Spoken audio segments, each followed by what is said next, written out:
अस्सलाम वालेकुम। तो आज हम मैकेनिज्म ऑफ एंजाइम एक्शन उसमें लॉक एंड की मॉडल और उसके साथ एक है इंड्यूस फिट मॉडल, तो दोनों को आज डिस्कस करेंगे। तो पहले लॉक एंड की मॉडल। अब ये जो मॉडल है एंजाइम और सबस्ट्रेट के दरमियान जो इंटरेक्शन होता है उसको विजुलाइज करने के लिए ये मॉडल डेवलप किया गया है। और ये जो इंड्यूस फिट मॉडल है ये भी एंजाइम और सबस्ट्रेट के दरमियान इंटरेक्शन को एक्सप्लेन करेगा। अब दोनों जहाँ पर ये फिगर जहाँ पर बनी हुई है और एक इधर नीचे बनी हुई है और ये दरमियान में एंजाइम, अब आप देख सकते हैं कि इस फिगर में और इस फिगर में आपको डिफरेंस नजर आएगा। और डिफरेंस क्या होगा, तो इसमें जहाँ पर देख सकते हैं कि जहाँ पर एंजाइम उसमें कोई चेंज नहीं आ रही, जबकि जहाँ पर आप देख सकते हैं कि जो रेड इंक से शो किया गया है कि जहाँ पर चेंज डेवलप होगी।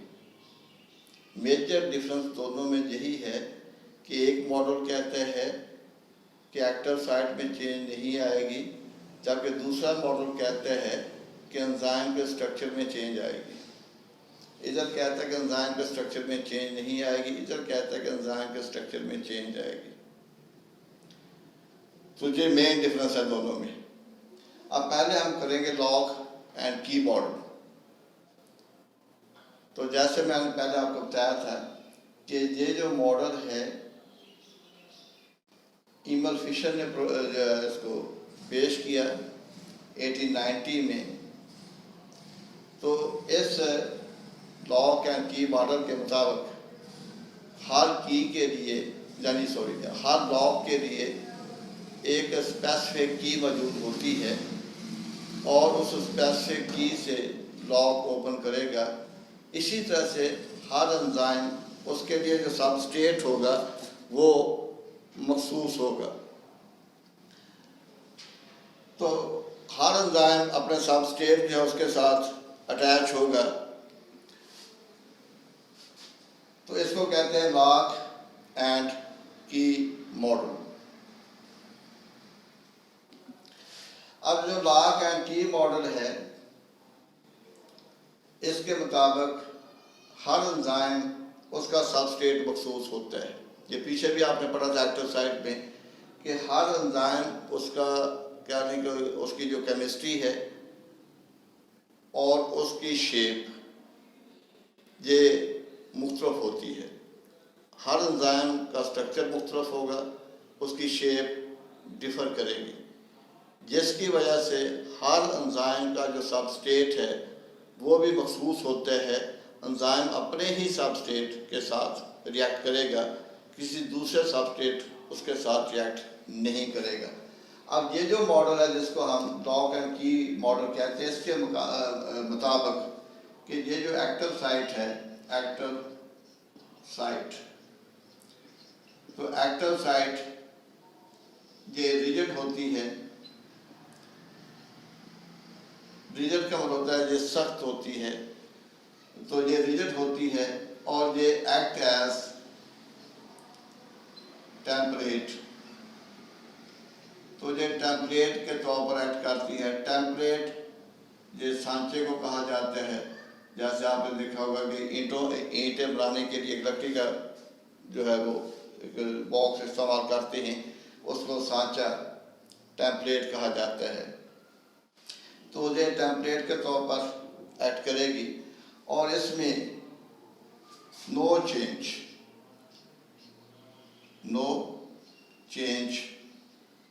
इसमें कोई चेंज नहीं होती। इसमें नो फ्लेक्सिबिलिटी, इसमें कोई फ्लेक्सिबिलिटी भी नहीं है, नो फ्लेक्सिबिलिटी। रिएक्शन से पहले, रिएक्शन के दौरान या रिएक्शन के बाद, जहाँ पर कोई चेंज नहीं आएगी, कोई जहाँ पर फ्लेक्सिबिलिटी नहीं है, कोई मॉडिफिकेशन नहीं है, कोई चेंज नहीं आएगी, ये इस लॉ को यानी इस मॉडल को कहते हैं लॉक एंड की मॉडल। अब उसके बाद दूसरा मॉडल जिसको इंड्यूस फिट मॉडल कहा जाता है, तो न्यू एविडेंसेस की बुनियाद पर 1959 में या 1959 में कुछ नए एविडेंसेस सामने आए और उन एविडेंसेस को सामने रख के ये कहा गया कि जो लॉक एंड की मॉडल है ये तमाम रिएक्शंस पर लागू नहीं होता, इसलिए एक मॉडिफाइड फॉर्म डेवलप की गई और जो उसका नाम रखा गया इंड्यूस फिट मॉडल। अब इंड्यूस का मतलब तरगीब देना होते हैं, मायल करना होता है, या किसी को किसी चीज़ पर मायल करना, रजामंद करना, तो इसको इंड्यूस फिट मॉडल का नाम दिया गया। अकॉर्डिंग टू दिस मॉडल, जब सब स्टेट एक्टिव साइट के साथ अटैच होगा तो इस अटैचमेंट की वजह से, इस बाइंडिंग की वजह से इसका जो स्ट्रक्चर है, एंजाइम स्ट्रक्चर, उसमें चेंज डेवलप होगी और उस चेंज की वजह से ये एंजाइम अपना जो कैटालाइसिस का प्रोसेस है ये मोर इफेक्टिवली परफॉर्म कर सकेगा। ये फ़र्क है दोनों मॉडल्स में और ये एग्जामिनेशन पॉइंट ऑफ व्यू से भी इम्पोर्टेंट है। तो दोबारा सुन लें कि जब एक सबस्टेट एंजाइम के साथ अटैच होगा, बाइंड करेगा, तो उस अटैचमेंट की वजह से, बाइंडिंग की वजह से एक चेंज इंड्यूस होगी एंजाइम के स्ट्रक्चर में और उस चेंज की वजह से ये एंजाइम अपना जो कैटालाइसिस का प्रोसेस है ज़्यादा बेहतर अंदाज में परफॉर्म कर सकेगा। इसको कहते हैं इंड्यूस फिट मॉडल और ये डेनियल कोशरैन ने 1959 में पेश किया। तो ये आते हैं मैकेनिज्म ऑफ एंजाइम एक्शन में। एक आपने उसमें एक्टिव साइट को स्टडी किया था, उसके बाद ये दो मॉडल आते हैं। तो एक बुक में आपकी वहाँ पे एक टेबल है और जिसमें एंजाइम टू एंजाइम चेन उसको डिस्कस किया गया है। अब दो प्रोसेस, एक को कहते हैं फोटोसिंथेसिस, फोटोसिंथेसिस।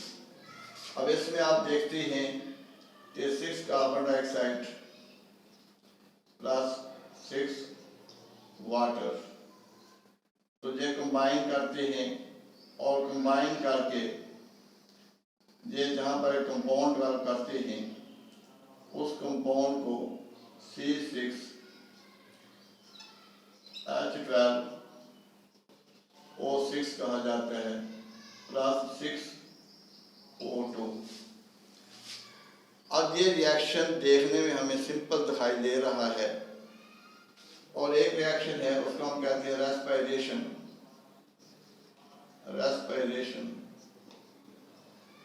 अब रेस्पिरेशन में C6H12O6 प्लस 6O2, तो ये मिलते हैं और इनके मिलने से जहाँ पर 6 कार्बन डाइऑक्साइड प्लस 6 वाटर और प्लस एनर्जी,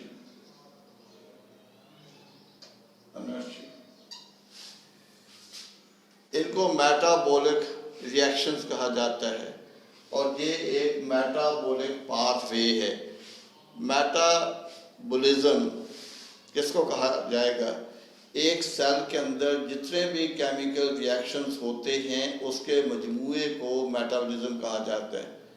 तो मेटाबॉलिक रिएक्शन 2 टाइप के होते हैं, एक को एनाबॉलिक कहते हैं और दूसरा उसको कैटाबॉलिक कहा जाता है। एनाबॉलिक उसको कहा जाएगा जिसमें छोटे छोटे मॉलिक्यूल मिलकर एक बड़ा मालिक्यूल बनाएं वो एनाबॉलिक होगा, और जिसमें बड़े मालिक्यूल टूट कर छोटे मालिक्यूल में चेंज हो जाएं वो कैटाबॉलिक रिएक्शन होगा।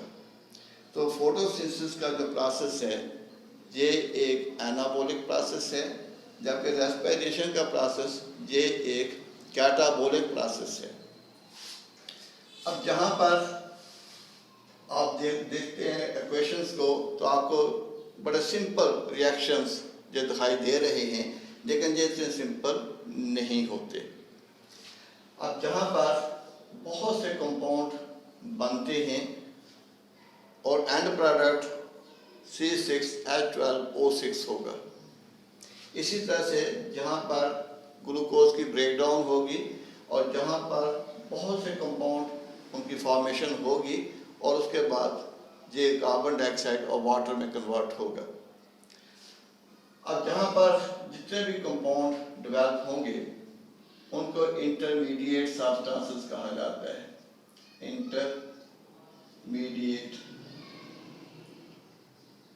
इंटरमीडिएट सब्सटेंसेस कहा जाएगा। इंटरमीडिएट तो आपकी जो क्लास होगी जिसमें आपने एडमिशन लेना है एंड उसको भी इंटरमीडिएट कहते हैं, उसको एफएससी भी कहते हैं, उसको इंटरमीडिएट भी कहते हैं।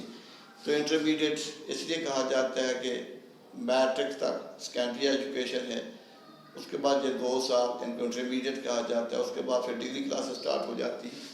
तो जहाँ पर ये दरमियान में कंपाउंड डेवलप हो रहे हैं इसलिए इनको इंटरमीडिएट सब्सटेंसेस कहा जाता है, और इनका एक सीक्वेंस होता है, तरतीब होती है कंपाउंड की। अब जो एंजाइम होते हैं जो इन मेटाबॉलिक प्रोसेस को कंट्रोल करते हैं वो भी जो उसका जो पर्टिकुलर सीक्वेंस होगा रिएक्शन का उसके मुताबिक वो भी एक दूसरे के करीब हो जाते हैं, इकट्ठे हो जाते हैं ताकि इस रिएक्शन को कंट्रोल कर सके। अब जैसे जहाँ पर आप देख रहे हैं कि ये लिखा हुआ है इंटरमीडिएट सब्सटेंसेस, तो वो कौन कौन से हैं? बी है, सी है, डी है, ई है, एफ है। दैन ये सारे कंपाउंड डेवलप होते हैं।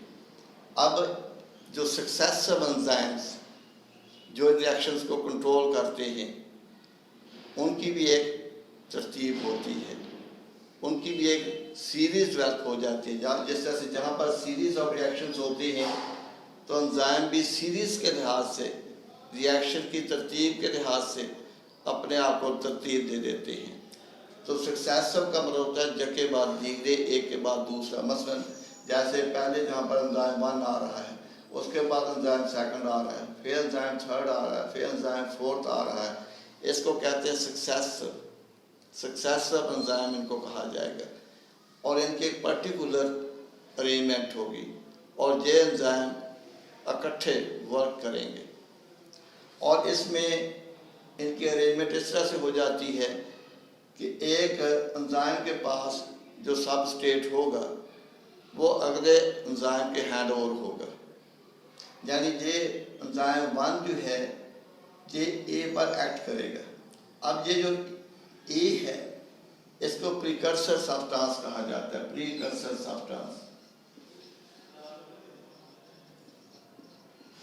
इसको प्रीकर्सर सब्सटेंस कहा जाता है। प्रीकर्सर सब्सटेंस, प्रीकर्सर जो इब्तदाई हो, जहाँ से रिएक्शन स्टार्ट होता हो, उसको कहा जाता है।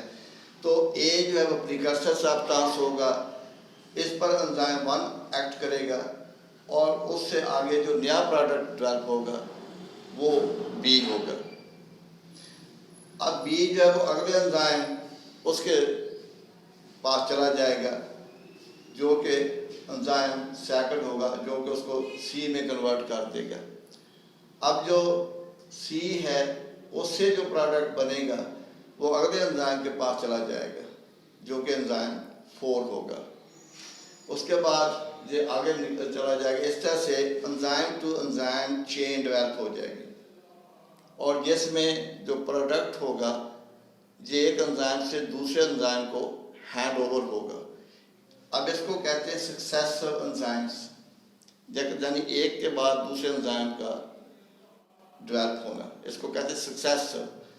अब ये जो सक्सेसिव एंजाइम्स हैं इनकी वजह से ये रिएक्शन हो रहा है और जिसके नतीजे के तौर पर ये एंड प्रोडक्ट बन जाते हैं जो कि एफ है, यानी एफ एंड प्रोडक्ट है। अब जहाँ पर जो आपने चीज़ समझनी है वो है फीडबैक इनहिबिटर, कि फीडबैक इनहिबिटर क्या होगा। अब फीडबैक इनहिबिटर इससे मुराद क्या है? इससे मुराद ये है फीडबैक इनहिबिटर, फीडबैक इनहिबिटर। तो फीडबैक इनहिबिटर, फीडबैक इनहिबिटर, तो इनहिबिटर इसका मतलब होता है रोकने वाला, रोकने वाला। और एक होता है मैकेनिज्म, उसको कहते हैं feedback mechanism, feedback mechanism.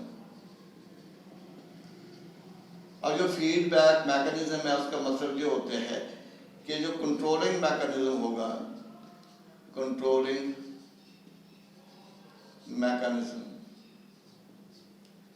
Controlling mechanism is itself controlled, is itself controlled by the products of reaction, by the products of reaction to which it is controlling, to which it is controlling। तो जिसको ये control कर रहा होते हैं वही and product reaction को control करना स्टार्ट कर देगा। जैसे जहाँ पर देखें आप, ए से बी की फॉर्मेशन होती है, बी से सी की फॉर्मेशन होती है, डी से ई की फॉर्मेशन होती है, उसके बाद एफ एंड प्रोडक्ट डेवलप हो जाता है। और जब एंड प्रोडक्ट डेवलप होगा तो ये जो होते हैं जिनको प्रीकर्सर सब्सटेंस कहते हैं ये कम हो जाएगा। अब ये जो एंड प्रोडक्ट है ये दोबारा किस में चेंज होना शुरू हो जाएगा, यानी ये इसको जहाँ से रिएक्शन को ब्लॉक कर देगा। अब प्रीकर्सर सब्सटेंस से आगे बी नहीं बनेगा, सी नहीं बनेगा, डी नहीं बनेगा, ई नहीं बनेगा और एफ भी नहीं बनेगा। यानी इस तरह से रिएक्शन जहाँ पर ब्लॉक हो जाएगा, रुक जाएगा, इसलिए इसको कहते हैं फीडबैक इनहिबिटर। क्योंकि जहाँ पर जो रिएक्शन है वो स्टॉप हो गया है, रिएक्शन नहीं होगा, इसलिए इसको फीडबैक इनहिबिटर कहा जाता है। इनहिबिटर होता है रोकने वाला, इसे रिएक्शन को रोक दिया है। अब उसके बाद ये नीचे लिखा हुआ है प्रीकर्सर एक्टिवेटर। अब एक्टिवेटर का मतलब होता है कि एक्टिवेट करने वाला, जो रिएक्शन को एक्टिवेट करे उसको एक्टिवेटर कहा जाता है। तो प्रीकर्सर से मुराद क्या है? प्रीकर्सर पहले मैंने बता दिया कि इब्तदाई सब्सटेंस जिसको प्रीकर्सर का नाम दिया जाता है, जैसे रिएक्शन स्टार्ट होता है उसको प्रीकर्सर कहा जाता है। अब ये प्रीकर्सर एक्टिवेटर, इससे मुराद क्या है? इससे मुराद ये है कि जहाँ पर कुछ सब्सटेंसेस जमा होना शुरू हो जाते हैं और वो जो सब्सटेंसेस हैं जो जहाँ पर जमा होंगे वो एंजाइम को एक्टिवेट करते हैं। जब वो एंजाइम को एक्टिवेट करते हैं तो उस एक्टिवेशन की वजह से आगे रिएक्शन जो है वो स्टार्ट हो जाते हैं और वो एक मोशन में स्टार्ट होते हैं और जिसके नतीजे के तौर पर रिएक्शन जल्दी मुकम्मल हो जाता है, कंप्लीट हो जाता है। उसको कहते हैं प्रीकर्सर एक्टिवेटर, यानी वो सब्सटेंसेस जो कि वहाँ पर जहाँ पर प्रीकर्सर होता है वहाँ पर जमा होना शुरू हो जाते हैं और वो फिर एक एंजाइम को एक्टिवेट करते हैं और वो एंजाइम फिर आगे एक रिएक्शन का जो सिलसिला होता है उसको स्टार्ट कर देता है, जिसको कहते हैं प्रीकर्सर एक्टिवेशन का नाम दिया जाता है। और जिसके नतीजे के तौर पर ये जो रिएक्शन है ये तेज़ी के साथ कंप्लीट हो जाता है। इसको कहते हैं एंजाइम टू एंजाइम चेन। तो इसके बाद जो अगला जो आपका आर्टिकल आएगा तो वो आर्टिकल होगा कि factors affecting rate of enzyme action. ये अगला टॉपिक होगा जो कल हम कंप्लीट करेंगे उसको। थोड़ा सा मैं आपको उसके मतलब बता देता हूँ कि ये कैसे होगा। फैक्टर्स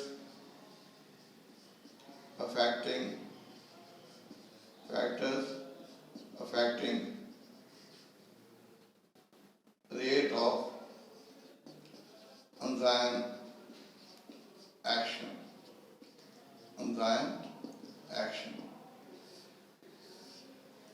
अब वो सब्सटेंस जो एंजाइम की शेप को चेंज कर दे, एंजाइम के स्ट्रक्चर को चेंज कर दे, वो एंजाइम रेट ऑफ कैटालाइसिस यानी एंजाइम के रिएक्शन पर वो सब्सटेंस असरअंदाज हो सकता है, उसको कहा जाएगा फैक्टर। कि वो फैक्टर जो एंजाइम के जो रिएक्शन है, रेट ऑफ कैटालाइसिस है, उस पर असरअंदाज हो। तो इसमें ये बात जरूरी यानी ये आप ज़हन में रखिएगा कि जो सब्सटेंस एंजाइम की शेप को चेंज कर दे, उसके स्ट्रक्चर को चेंज कर दे, उस सब्सटेंस में ये सलाहियत मौजूद होगी कि वो रेट ऑफ जो कैटालाइसिस है, एंजाइम का जो रिएक्शन है, रेट है, उस पर असरअंदाज होगा। अब जहाँ पर जो फैक्टर्स हम स्टडी करेंगे उसमें एक तो एंजाइम कंसंट्रेशन, उसका फैक्ट देखेंगे, एक सबस्ट्रेट कंसंट्रेशन का फैक्ट देखेंगे, एक पीएच उसका उस पर एंजाइम एक्शन पर अफेक्ट देखा जाएगा, टेम्परेचर का फैक्ट देखा जाएगा। तो ये मुख्तलिफ फैक्टर्स होंगे जिनको हम स्टडी करेंगे इंशाअल्लाह। तो कल हम ये करेंगे factors affecting rate of enzyme action.